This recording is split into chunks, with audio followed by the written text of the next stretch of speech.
What's up, everyone? Today we're doing something epic. We're building Gojo Satoru from Jujutsu Kaisen, but we're doing it in Minecraft. I know, right? Stay tuned to see how I brought this OP character into the blocky world of Minecraft. Alright, first things first. Let's get Gojo's base down. The dude's tall, so we're going big. I'll start with his legs, and trust me, proportions matter. You can't mess with Gojo's drip.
Let's add a little flair now.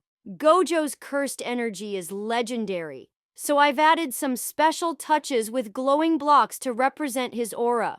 His clothes are simple, but I made sure to add enough detail to show